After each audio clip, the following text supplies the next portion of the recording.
Assalamualaikum warahmatullahi wabarakatuh. Sugeng sonten dulur-dulur.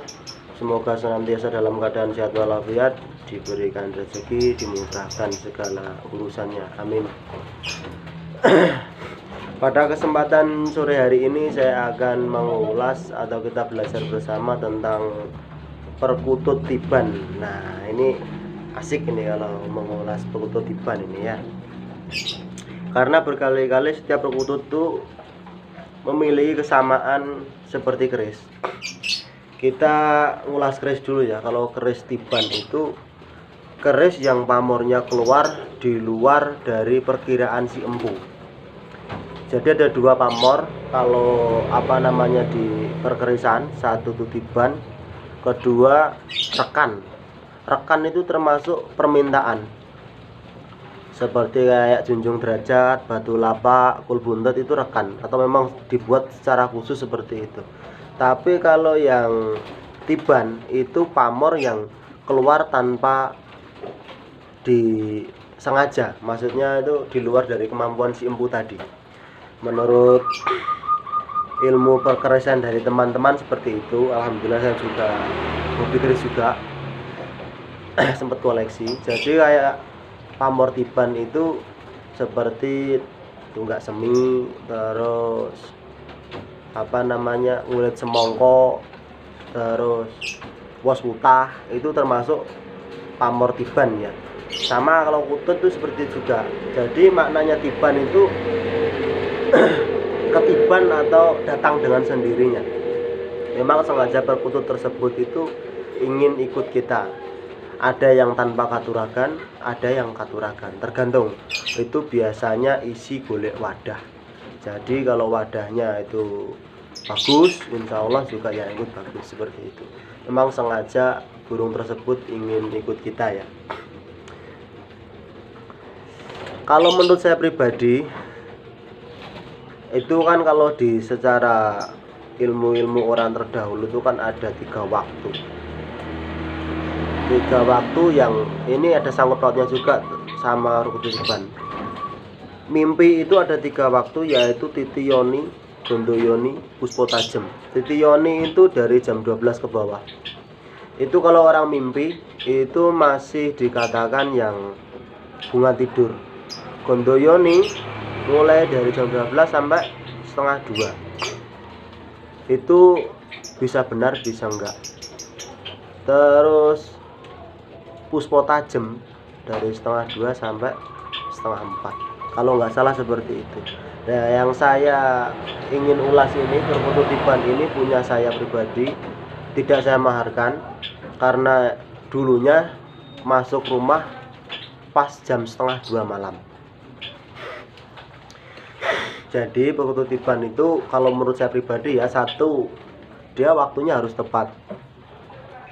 Satu tepat, kedua jangan keadaan lapar dan nyilet. Biasanya ada yang burung lepas keadaan lapar dan nyilet, dia nggak mampu terbang, satu. Tapi ada juga yang burung itu masuk dengan sendirinya. Sama seperti yang burung itu dikasih orang, yang orang kita tidak dikenal terus dikasih, itu termasuk burung tiban juga kalau menurut saya, karena dia yang ingin ikut orang tersebut. Sebenarnya kalau perkutut tiban sendiri itu nggak ada yang ciri yang khusus, cuma cara mendapatkannya kalau menurut saya pribadi. Sama seperti punya saya ini, rawatan sudah 2 tahun. Memang tidak saya maharkan. Ini saya ambilkan ya.